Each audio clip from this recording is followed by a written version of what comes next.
Assalamu alaikum everyone, this is Ara Shah. I hope you are doing well.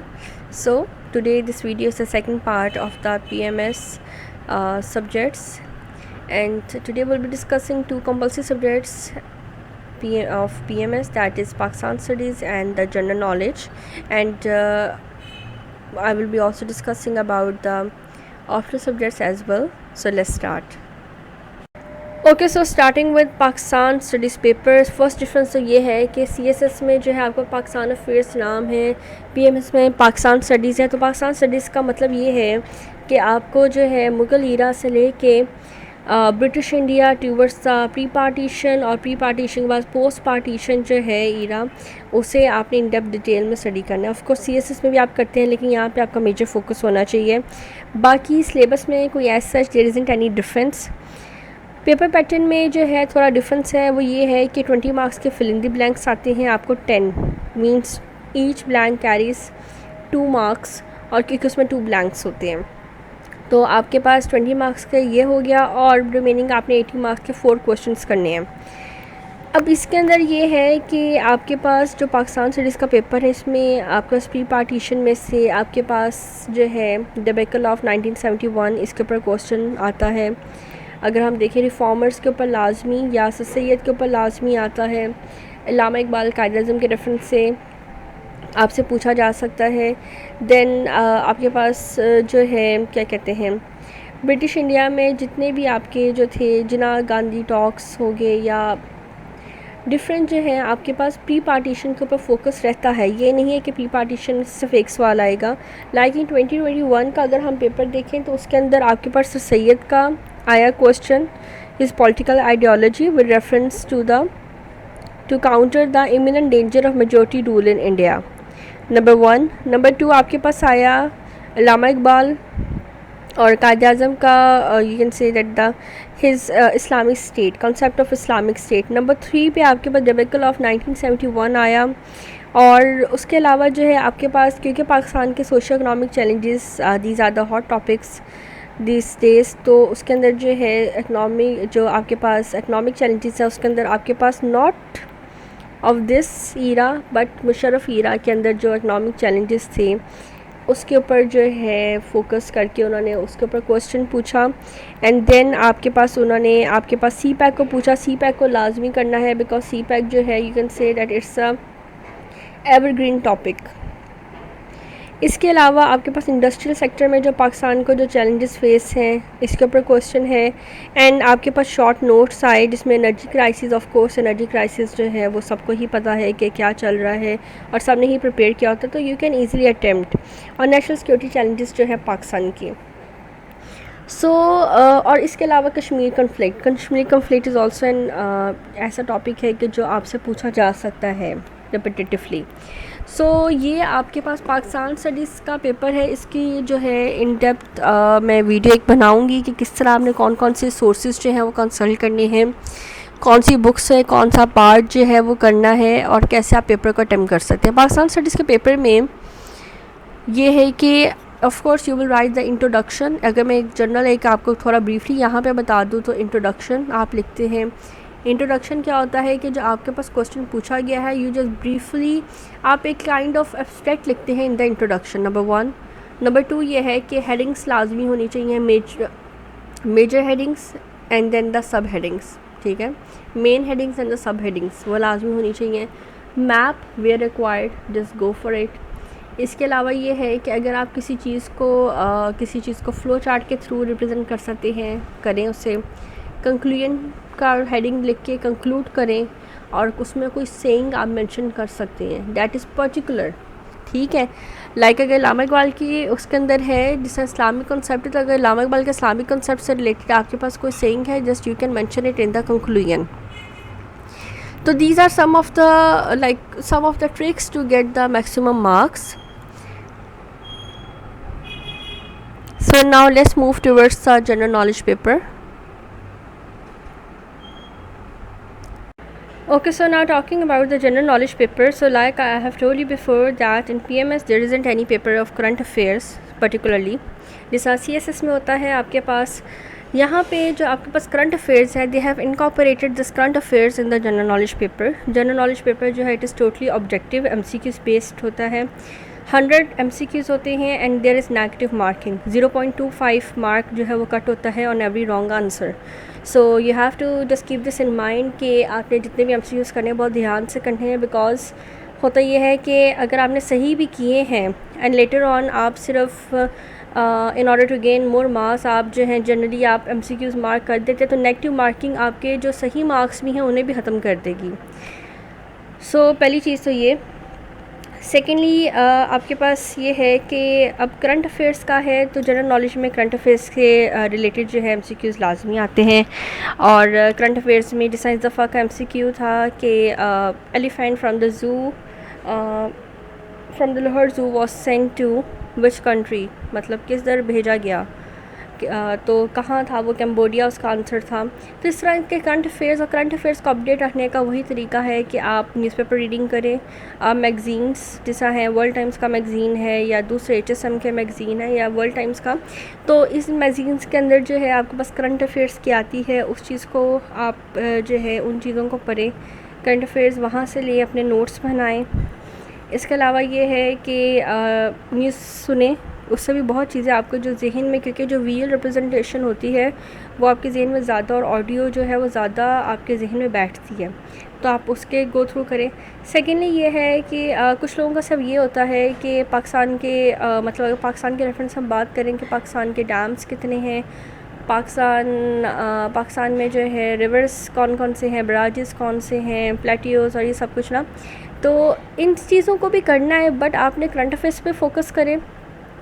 Physical sciences जो है आप यहाँ पे सामने देख सकते हैं कि आपके पास फ़िज़िकल साइंसेस का जो है वो दिया हुआ है उन्होंने। फ़िज़िकल साइंसेस में सोलर सिस्टम को लाजमी करें आप, यूनिवर्स का नॉलेज आपके पास होना चाहिए आपके पास, क्योंकि सोलर सिस्टम में से मोस्टली वो मून्स का पूछ लेता है, प्लैनेट्स के नेम्स जो डिफरेंट नेम्स हैं प्लैनेट्स के apart from their general name, जैसे जुपिटर का जो दूसरा नेम है या वेनस का जो दूसरा नेम है, तो वो आपको पता होने चाहिए, ठीक है। डिज़ास्टर्स वगैरह का जो है मेजर डिज़ास्टर्स वगैरह आपको पता होना चाहिए पाकिस्तान के रेफरेंस से, और अगर करंटली कोई डिज़ास्टर्स आए हैं, ठीक है, या कोई जैसा वाइल्ड फायर्स हैं, जैसा इस ईयर में काफ़ी वाइल्ड फायर्स या लास्ट ईयर में, तो वो आपको सब कुछ पता होना चाहिए। एनर्जी सोर्सेज आपको पता होने चाहिए, रीन्यूएबल एंड नॉन रीन्यूएबल कौन कौन से हैं, पाकिस्तान कितने % एनर्जी जो है वो प्रोड्यूस कर रहा है फ्रॉम दिस सोर्सेज। और इसके अलावा ये है कि इससे रिलेटेड सस्टेनेबल डेवलपमेंट गोल्स भी आपको पता होने चाहिए कि कौन से हैं, इन द सेंस के वो भी आपको पता होने चाहिए। उसके अलावा ये है कि एटॉमिक स्ट्रक्चर्स आपको पता होने चाहिए, मतलब कोवलेंट बॉन्ड क्या है, आयनिक बॉन्ड क्या है, ठीक है, ये सब कुछ आपको पता होना चाहिए। रेडिएशन का पता होना चाहिए कि स्पेक्ट्रम में कौन सी रेडिएशन जो है, इलेक्ट्रोमैग्नेटिक रेडिएशन के स्पेक्ट्रम में क्या है, वेवलेंथ क्या होती है, ठीक है, ये सब कुछ आपको पता होनी चाहिए। इसके अलावा जो है आपके पास बायोलॉजिकल साइंसेस है, बायोलॉजिकल साइंसेस में सेल स्ट्रक्चर आपको पता होना चाहिए, ऑर्गेनेल्स जो है सेल में वो कौन कौन से फंक्शंस जो हैं वो परफॉर्म करती हैं, ठीक है। आपके पास जो बायोमोलिकुलर स्ट्रक्चर्स हैं लाइक प्रोटीन्स, लिपिड्स, कार्बोहाइड्रेट्स, ठीक है, इनका पता होना चाहिए, इनकी फंक्शन, इनकी प्रॉपर्टीज़ पता होनी चाहिए, आपके पास इनके टाइप्स भी पता होने चाहिए हैं। Apart from this plants and animals life जो है वो आपको पता होनी चाहिए इनके, आपके पास जो प्लांट्स के फाइलम्स, एनिमल्स के जो फाइलम्स हैं वो कौन कौन से हैं, लाइक नाइडेरिया है आपके पास, प्लेटीहेल्मिन्थेस है, ये सब कुछ आपको पता होने चाहिए कि किसकी क्या कैरेक्टरिस्टिक्स हैं on the general basis. Disease पता होने चाहिए, ह्यूमन रिलेटेड डिजीज़। और वाइटामिन्स की रेफरेंस से अगर मैं बात करूँ तो वाइटामिन्स को स्पेशल फोकस देना है, कौन से वाइटामिन का क्या नेम है, अपार्ट फ्रॉम दिस डेफिशिएंसी, और या आपके पास जो है डेफिशिएंसी की पहले बात कर लेते हैं कि डेफिशिएंसी से कौन से डिजीज़ प्रोड्यूस होती है, और अगर इसकी जो है वाइटामिन्स की जो है अमाउंट ज़्यादा हो जाए विद इन द बॉडी, ठीक है, तो उससे क्या सिम्टम्स आती हैं, ये आपको पता होना चाहिए।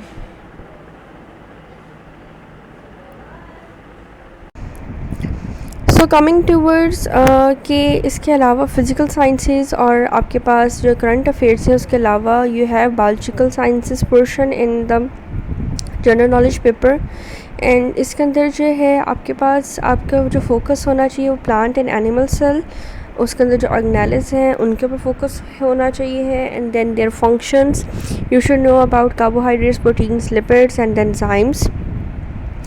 लाइक कौन सा जो है कार्बोहाइड्रेट वो कितने कार्बन एटम से मिलके बना है, glucose, fructose, glyceraldehyde, smallest carbohydrate कौन सा है, सिंपलेस्ट कार्बोहाइड्रेट कौन सा है, तो ये सब कुछ आपको पता होना चाहिए। डाइसैकेराइड्स कैसे बनते हैं, इन सब चीज़ों की आपको इन्फॉर्मेशन होनी चाहिए। ह्यूमन बॉडी, उसके जो फंक्शनिंग है ह्यूमन बॉडी के, यानी कि जो फंक्शनिंग है उसके बारे में पता होना चाहिए, अबाउट द पार्ट्स, ठीक। और then the common diseases, human diseases जो हैं उनके causes, symptoms and treatment. Apart from this you should also know about the vitamins because many MCQs are being asked every year from this portion. और वाइटामिन्स में you should know the name of each vitamin and कि humans के लिए कौन सी ज़रूरी है, उनकी डेफिशिएंसी वाइटामिन्स की कौन सी डिजीज़ कॉज करती है, एंड इवन कि उनकी ओवर कंसंट्रेशन जो है वो क्या कॉज करती है, उसके साइड इफ़ेक्ट्स क्या हैं, ये आपको पता होने चाहिए। Then coming towards environmental studies, तो इसके अंदर आपको एटमॉस्फेयर के बारे में सारी इन्फॉर्मेशन होनी चाहिए। The layers of atmosphere, you should know about the biodiversity concept. Then water cycle, आपको इकोसिस्टम के बारे में, क्लाइमेट चेंज, और इसके रेफरेंस से आपके पास जितने भी प्रोटोकॉल्स इस टाइम पे चल रहे हैं in order to mitigate the climate change, the side effects of climate change, आपको वो सब कुछ जो है वो पता होना चाहिए। आपको जो है पोल्यूशन, इसकी टाइप्स, इसके सोर्सेज, इसके इफ़ेक्ट्स, ग्रीन हाउस इफ़ेक्ट्स, ये सब कुछ पता होने चाहिए। Then you should know the concept of desertification, आपके पास जो है वाटर पोल्यूशन की टाइप्स, इसके सोर्सेज, इसके इफ़ेक्ट्स और remedies, you should know about it. Food sciences में you should know about the techniques that are being used for the food preservation. आपके पास जो इम्पॉर्टेंट जो डाइटरी कंपोनेंट्स हैं उनके बारे में इंफॉर्मेशन होनी चाहिए। क्वालिटी ऑफ फूड को मेंटेन करने के लिए क्या क्या इस वक्त जो है आपके पास कौन सी टेक्निक्स जो हैं, कौन सी आपके पास जो मॉडर्न जो टेक्नोलॉजीज़ यूज़ हो रही हैं, वो सब कुछ आपको इसका इन्फॉर्मेशन होना चाहिए। कंप्यूटर साइंसेस पे भी हमने फोकस करना है, और कंप्यूटर साइंसेस में बेसिक कंप्यूटर साइंसेस के जो कॉन्सेप्ट्स हैं इंफॉर्मेशन टेक्नोलॉजी के, वो पता होने चाहिए, क्योंकि उससे रिलेटेड जो है क्वेश्चन आते हैं, काफ़ी आते हैं। आपको इवन कि ये जो पावर पॉइंट है, आपको वो सॉफ्टवेयर्स जो है, जैसा इस दफ़ा का था कि आपके पास जो MS वर्ड में जो है, MS वर्ड में जो है सबसे स्मॉलेस्ट आपके पास जो है कौन सा जो साइज़ है फॉर द फॉन्ट साइज़ कौन सा है, and the largest font size कौन सा है, so you should no this things. Power point के भी जो फंक्शंस हैं कि एनिमेशंस वाले पोर्शन में क्या है, आपको सब कुछ पता होना चाहिए। इस तरह के भी MCQs आ जाते हैं। बेसिक मैथ्स में you should know how to calculate percentage, ratio, proportion. आपको एज सम्स, एज वाले जो सम्स होते हैं आपको पता होने चाहिए। डाइस वाले के एक डाइस को जब रोल किया है तो you should know the probability आपको पता होनी चाहिए। उसके अलावा ये है लॉजिकल रीजनिंग और एनालिटिकल रीजनिंग जो है वो भी आपको आनी चाहिए। जनरल में जो है आपके पास फेमस साइंटिस्ट, उनकी इन्वेंशंस, उनकी जो है डिस्कवरी, साइंटिफिक लॉज क्या हैं, यूनिट्स, मेजरमेंट्स और उनकी यूनिट्स लाजमी पता होने चाहिए। बेसिक मैथ्स की अगर मैं बात करूं तो बेसिक मैथ्स आपको सिर्फ प्रैक्टिस से आता है। यूट्यूब के ऊपर बहुत सारी वीडियोस हैं जहां से किसी को परसेंटेज का नहीं आता, रेशो का नहीं आता, फ्रॉम आप कह सकते हैं कि वो स्क्रैच से सिखाते हैं। सो आप वो यूट्यूब वीडियोस यूज़ कर सकते हैं। इसका बेस्ट सोर्स जो है वो यूट्यूब वीडियोस है। और सेकंड है आप उसकी प्रैक्टिस करें जितनी कर सकते हैं। पास पेपर्स, इसके रेफरेंस से एक बात, इसके ऊपर मैं एक सेपरेट वीडियो ज़रूर बनाऊँगी, बट इधर एक बात कि पास पेपर्स के MCQs जो हैं आप लाजमी करें। जनरल नॉलेज के मतलब पास 5 to 6 ईयर्स के MCQs आप करके जाएं।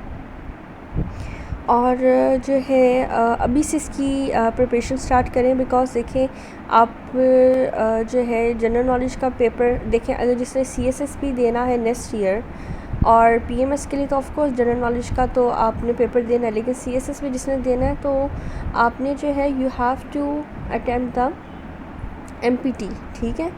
तो आपने वो भी क्लियर करना है अक्टूबर में। तो अक्टूबर में जब आपको क्लियर करना है तो उसके लिए भी आपको जो है इसकी प्रिपरेशन करनी पड़ेगी। तो इसलिए बेटर ये है कि आप अभी से इसकी प्रिपरेशन स्टार्ट करें। डेली का जो है एक टाइम अलॉट कर लें। अपने टाइम टेबल में कि आपने इतना टाइम जो है इस चीज़ को देना है। 1 hour is more than enough. आप MCQs को करें, डिफरेंट सोर्सेज से देखें, and then you will be good enough to go for it. इसे सॉल्व करने का तरीका वही होता है कि क्योंकि इसमें नेगेटिव मार्किंग है, keep this in mind. Negative marking ये है कि आपने इसके अंदर पहले तो सबसे पहले वो MCQs कर लेना जो आपको यू आर 100% श्योर कि ये करेक्ट है, उसे काउंट करें। स्टिल अगर 50 हो गई हैं तो आई वुड से आप उसमें से अगर आपको 5 आपको लगता है कि हाँ ये आंसर है, यू आर 75 to 80% श्योर, तो ठीक है आप उसे मार्क कर दें, वरना वो 50 ही मोर देन इनफ है अगर आप श्योर हैं। क्योंकि नेगेटिव मार्किंग का एक नुकसान ये होता है कि अगर आपने कर लिए हैं, आपको जो आते हैं वो आपने कर लिए हैं, लेकिन आप इसके अलावा भी MCQ सिर्फ अपने उसके ऊपर कि अच्छा ये हो सकता है, तो क्या होता है अगर वो गलत हो जाएगा तो नेगेटिव मार्किंग जो आपके जो मार्क्स आपको मिलने भी होते हैं वो भी ख़त्म कर देगी। तो इस चीज़ का आपने ध्यान रखना है। इन द कमिंग वीडियोस मैं आपको बुक्स भी रिकमेंड सारी कर दूँगी हर सब्जेक्ट की, और अगर आपके अपने कोई स्पेसिफिक ऑप्शनल सब्जेक्ट्स हैं तो you can ask me books for that purpose.